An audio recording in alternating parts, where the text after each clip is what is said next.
you go through the whole thing, you extract the eggs, you store the eggs for years, and then you pay every year for storage fees. Yeah. And then at the end of the day, the chances of success are like maybe 12%. And it's still pretty low.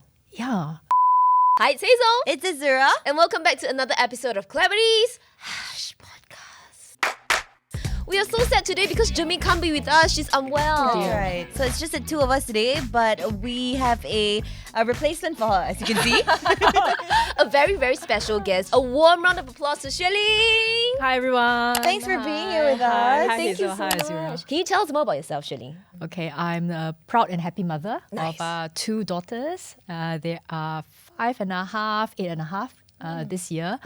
I always use that to describe myself first because I feel that that's the thing that gives me the greatest joy. And every day I look forward to just being with them and spending time with them. Yeah. I wish I can say that. You never could. too late to start. And I think today what we'll be talking about is sort of related as well to you being a mother. Right. Of which I think a couple of seasons ago, maybe a couple of episodes ago, we spoke about egg freezing. And at that point, it wasn't legal in Singapore. Right. But right now, we've come so far. We have some changes and progress. And we want to talk about it today because right now, elective egg freezing is an option that you can have in Singapore. It's finally legal. Are we happy about this, girls? I think many people have shared that it is a step forward for women because it presents options. We know that many things in life, some you can plan for, some you can't. Many young people still want to get married, but they may or may not meet their partners.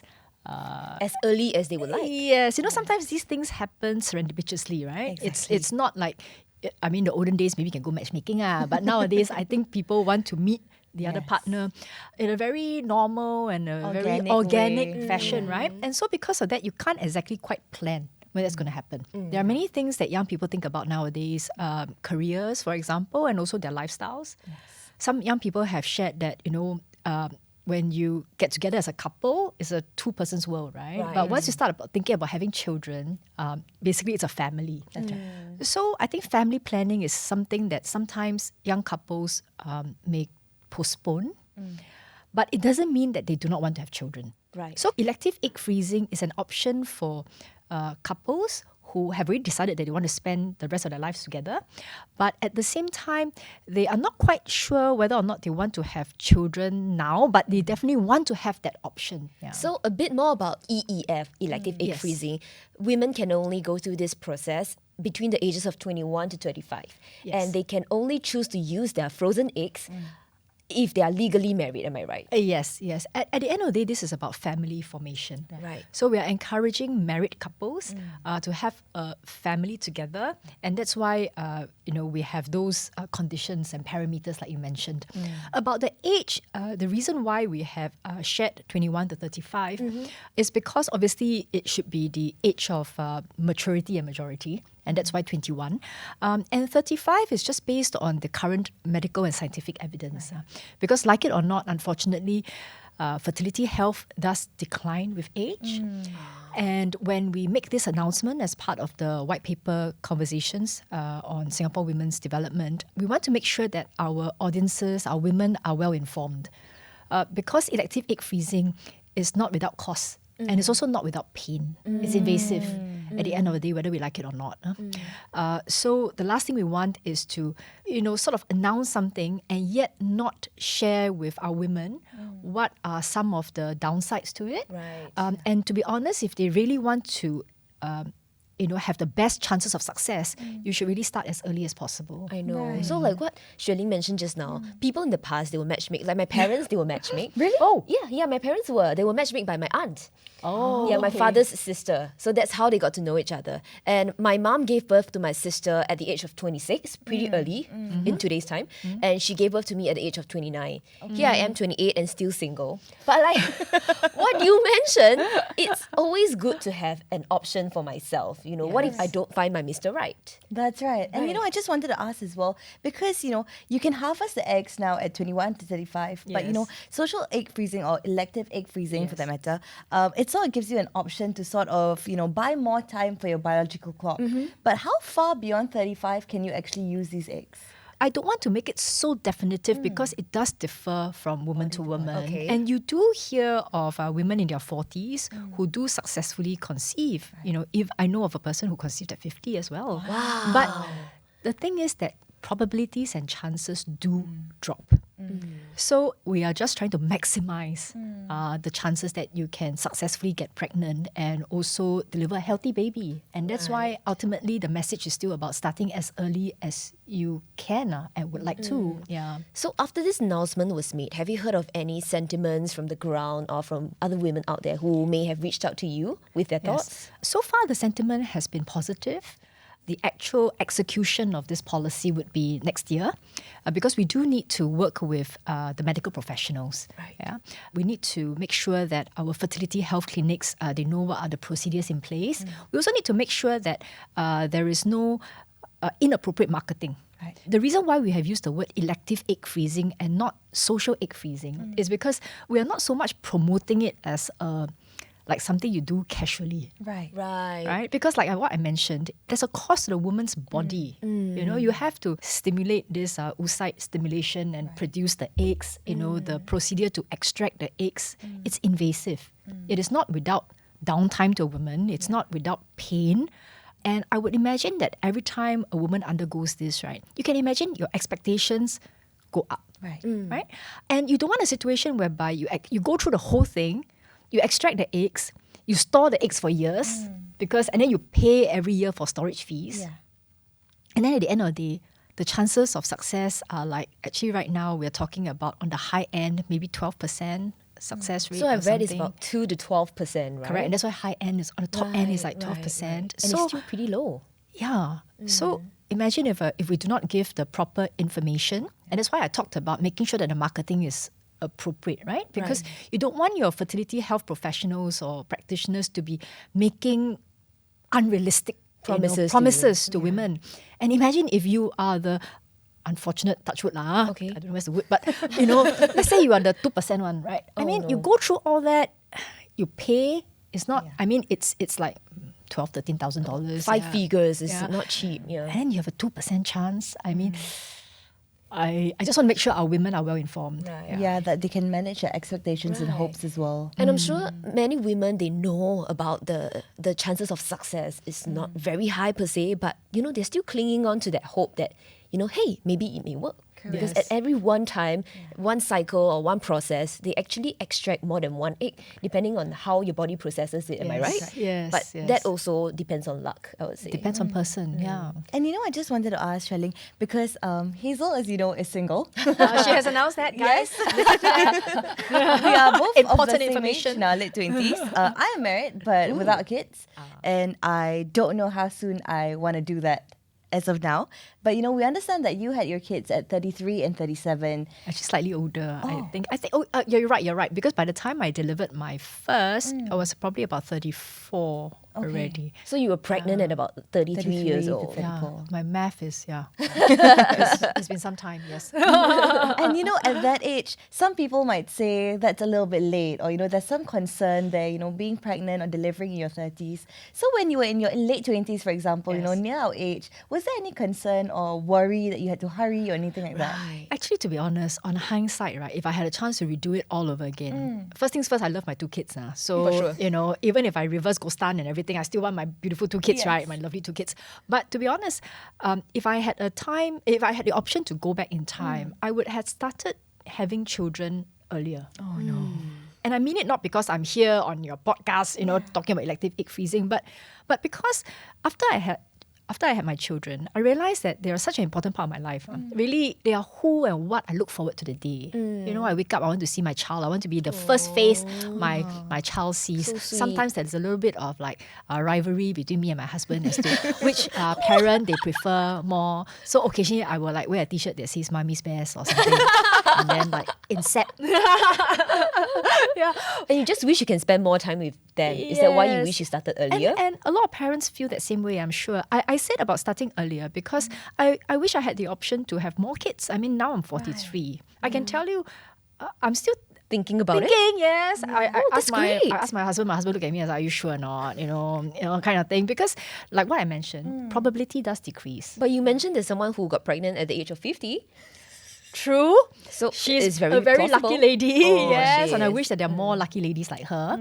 But like what I mentioned, it's not just about the success rate of getting pregnant. It's also about carrying the baby to full term and delivering a healthy child. Right. I mean, you want the best for your child, right? So I think where mothers and couples can control as much as possible, I think starting early, the medical professionals will tell you is the best lah. So back to your question, I wish I had started earlier so that I have 2 kids now. Maybe I could have had 3. Maybe I could have had 4. Is that I don't know. what you would tell me as well? Start now. Indirectly, yes. So question, if EEF was made legal back when you were in your 20s, would you have gone for this procedure? For myself, I was lucky because I met my husband. I was married at 26. Okay. I think where this feedback was the most salient was for women who were already in their 30s and they haven't met their Mr. Right. And I don't think we also want women to go around saying, I want a baby, let me find a man, right? I mean, I don't think that's what it It's is. the other way. You find a good man first before you have a baby, right? Yeah, but they want to preserve optionality, which is what this entire EEF policy is about. Right. So, and we do know that there are women who go overseas to do it before we made this announcement. Yes. I saw this article where this woman went to Bangkok to have her eggs frozen because back then it was not legal in Singapore. Yeah. So what happens is that when we do not formally announce it as a policy that's available in Singapore, like what you read, women do go overseas to do it, and we can't quite control what happens overseas. So do you meet an ethical doctor? Is the procedure safe? Exactly. Are you being charged appropriately? And then subsequently the storage fees and everything, because it's not just a one-time like you do and then wow, voila, baby is born kind of thing, right? So that's why we felt that I think we should, make the appropriate announcements to allow it in Singapore so that women who want to do it can do it with the necessary information and awareness and within all the safety and quality checks that we can have available here in Singapore. That's a good point. Actually, I feel like it's not just for single women as well. Maybe for married women like Azura, maybe you have been married for about 4 years Almost 3 now. this Almost year. 3 years. Yeah.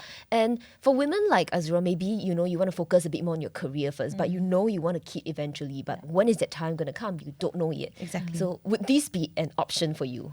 I have been thinking about it, to be honest. Really? But understanding the fact as well that it's invasive, that you have to jab regularly, that the harvesting is an, I think, emotional process because it's akin to the process of an IVF. Yes, And I think yes. we've seen many women go through IVF, and I think it causes them a lot of, not physical pain, I think they can handle that, but a lot of emotional... Sometimes disappointment. Correct, right? that's right. A lot of hopes and things like that. So at the moment, I'm not too sure because I have those thoughts as well, Like, for example, I want 3 kids. I don't want to start now, but I may want 3 kids. And I want some years between them, which means that by the time I get to the last one, I might be late in my 30s. Right. Yeah, and I don't know if that's possible anymore, Yeah. So, but it's a good thing that you're thinking about it. Many times, I think we think about things sequentially. So it's like, okay, I graduate from school, I get a job, and then I want to achieve all these milestones in my career, and then somehow or other along the way, I'll meet Mr. Right, and then somehow or other, we would have this like discussion, and then by age, blah, we would decide, and then miraculously, X number of years later, we would succeed at,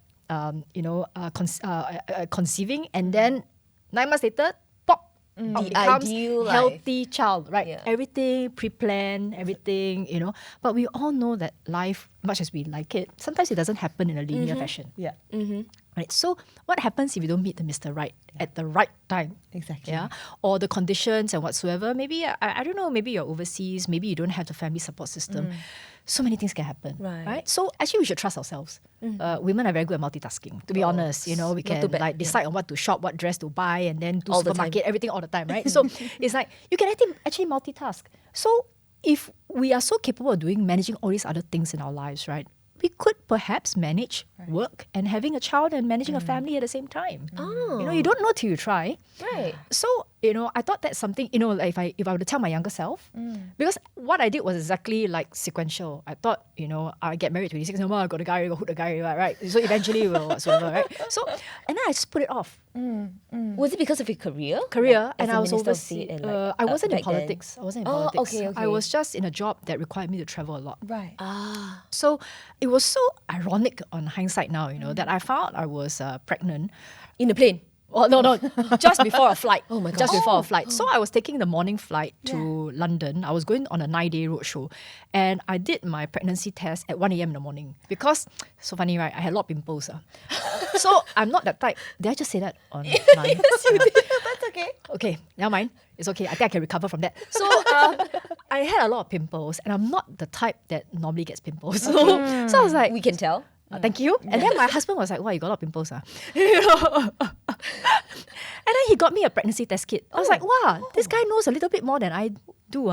You never thought of like getting a test kit for yourself? No, I felt perfectly normal except the pimples. Okay. Yeah. So I did a test kit and I was like, kind of thing. And positive Then I was like, no time really. Got to pack my bag, got to travel already, that kind of thing. But I remembered when I was traveling and as I was going through the X-ray machines, at the airports, right? yeah. I was like, should I actually walk through or not? Yeah. Yeah, but at first I didn't, think about things like that. Yeah. But after I came back, did my checks and yes, I'm pregnant, definitely pregnant, not some pregnancy test kit, false positive kind of thing, Right. And I decided that when I travel next time, I'm going to make sure my baby's safe. Right. So when I get to the airport, I'm saying like, pregnant woman, can I, do other, you can frisk me lah, but don't make me go through the X-ray machine, those kind of things. But coming back to the point, I didn't plan. Yeah. So actually, by God's grace, I got pregnant at 33? And actually, if I hadn't gotten pregnant then, I'll probably be like past 35, not thought about it. Oh. And then like thinking that I have time forever on my hands and that chance and luck will forever, be with me. And then maybe I wouldn't have the 2 beautiful kids that I have now, So you didn't face any difficulties while you were trying to conceive? For you, it was like... I didn't think about it. Yeah, it wasn't planned. But, if you think about it, I got married at 26. By the time I had a kid... 7 years down. Yeah, it's not a short time, Yeah. It's not a short time. Time flies by. Exactly. Before you know it. Yeah. So in this 7 years, you really never thought about like Never planning for pregnancy? I never thought. You were just putting Never it thought. off. Because I was overseas, I was traveling. It was just me and my husband. No other person in the house. Right. It was only after I got pregnant, delivered the kid, and I was like, wow. So how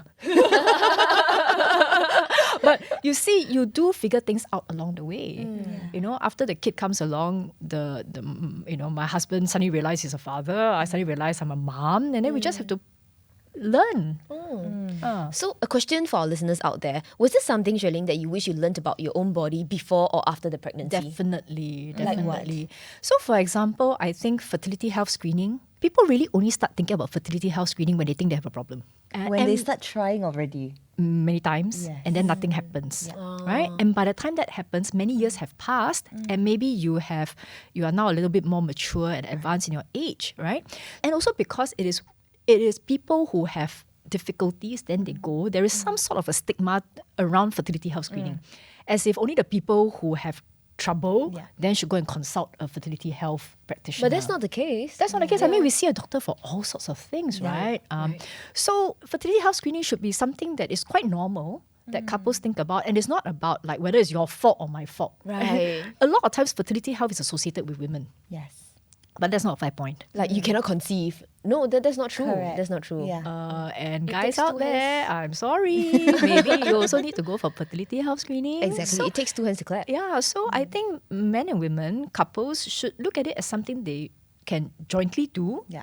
The gentleman can go to the urologist, the women can go to a gynae, and go to the fertility health clinic together. Do it as part and parcel. It's just a normal checkup, And if you find out anything that comes up that is worrisome, maybe you can address it early. Right. And as we all know, for all sorts of medical issues, knowing early is always the best thing. Because then you know what options are available, what's the next step and everything. I think aside from couples, we have a note from our producer here, a confession. She's 26 years old this year, single with no plans to find a partner yet because she's more focused on her career and building her savings. Her last full body medical checkup was during her university admission years ago, and back then she didn't even have a follow-up with a doctor on the results. So she also only got her HPV jab because the government sent her a letter and encouraged her to Government take the sent her a jab. letter. Yeah. I mean, it happens, right, to many people, like myself included. So she thinks that she knows she's healthy right now, but she really would never know about her health conditions unless she goes for a proper checkup. Yes. And she's sure that there are many girls out there like herself.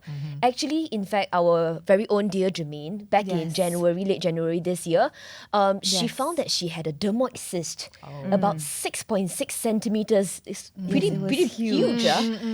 She found that she had this cyst in her body, and she didn't know about it until she felt like severe pain. Oh dear. She was like, what's going on? She popped 2 painkillers. She was on radio that night, right? Yes. Popped 2 painkillers, and then the pain was like relieved for a bit. So she thought like, oh, that was great. I think it was also because the week before that she took her HPV jab. So they said that, some cramps might be a side effect. I see. So she thought it was that. That's right. But after she went home, the pain was so crucial that she was crouching decided in the like, toilet, yes, she needs to see a doctor. So sent her to the A&E. She basically spent Chinese New Year in bed after the surgery. Correct. It was an emergency surgery actually. Right. Yeah. So this is like a reminder for all our listeners out there to always get your body checkup to prevent this kind of situations from happening. I think Germaine was lucky. She went to the A&E right away and got treated right away. But what if some people don't have that kind of time, right? Correct. So what would you say to women like our producer who do not have a habit of going for regular checkups? I have to admit, myself included, Same here. I don't have that habit. Do you have the habit? At my age, yes. But back when you were in your 20s? You see, when we are younger, you tend to feel two things. One is that you tend to feel that you are in control of your body. Because many things you can do, right? You can run, you can jump, you can do all sorts of things. You feel invincible. Yeah. As the decades pass, and I'm saying that because 2 decades have passed since I was that age, right? Just now when I was sitting down here, I also like, make sure I don't overstrain myself, like don't sprain my back, make sure my feet don't go to sleep, that kind of thing. When you get older, you no longer feel so invincible, right? And the second thing is that ailments and all sorts of other things do crop up, which are not in your control, right? And medical options actually do change with your age. What is something that you could do for yourself when you were in your 20s may no longer be available for you when you're in your 40s. Like just now we were talking about the success rate of conception, right? That is a biological fact. It's not an opinion. It's not that I want, therefore I can, you know. So if we have the means, and health checkups are not, are not outreach for many Singaporeans, we should try to normalize the conversations we have around fertility health checks. We should go for them and consult the doctor. It's all private and confidential anyway, and just find out if there are any issues that you should be concerned about, what you can do about it, and what are the options, and then start thinking. You don't have to decide there and then that, okay, baby, now, let's do it. But, maybe have a thought about whether or not it is something that you would like to have a child in, as part of your plans with your partner, and then start thinking a little bit like Azura, what you're saying, if you want to have 3 kids, then you need to do a bit of backward calculation, right? I mean, that's the fact of life. Correct. Yeah? So have those conversations with your partner, have those conversations with a medical professional, and I think at the end of the day, after you have all those conversations, you have that information, then you'll be able to make an informed choice. I think the bottom line is there's no shame in getting a checkup. It's better to know early. That's an important point. Yes. Exactly. So when it comes to elective egg freezing, I think it's a huge step forward already for Singapore that this is has been endorsed in the white paper, and I feel like in the 50 years to come, we can make even more changes for women here in Singapore. So last but not least, can you just quickly share what change do we hope this policy can bring about for women? I think options are always great. It doesn't mean that it's your backup plan or anything like that, but having an option is great, and being given the option also gives you the power to sort of feel like you can, have a little bit more control, even though we're still at 2 to 12%, but it gives you that little bit of hope or, a little bit of time to plan, because I think circumstances for different people are different. And I would be thinking about it for myself. Honestly, after Xue Ling said, she wished that she had started earlier, And I've heard this many times at this point, right? So I don't want to be late in my 30s and saying to someone else, oh, I wish I had started earlier. Because at this point, I already know this. You know what I mean? So I'll be thinking about this. But I do think as well that my main takeaway from today is that everybody should go for a fertility check and know what's going on with your body, because you really don't know what's going on inside. And I think when you are able to tackle problems early, that's the best. I know that when couples think about starting a family, sometimes it's not just a decision about having a baby. They also think about what happens after the baby arrives. Who is going to take care of the baby? Some couples even like forward plan many steps, like, preschool, who is, do I need to get a helper? Then actually which in-law is going to come and stay and take care of the child? And then preschool options, and then primary school options, and then secondary school. Wow, you'll be amazed, Singapore parents can extrapolate. Oh, yeah. And all the way to university. All the way until, So sometimes parents do that. Nothing wrong. Thinking through is always good. But I just wanted to share that sometimes one may get sort of like negative thoughts or things that impact your confidence. You might think that, maybe I don't have this and that yet, so I cannot do this now. Right.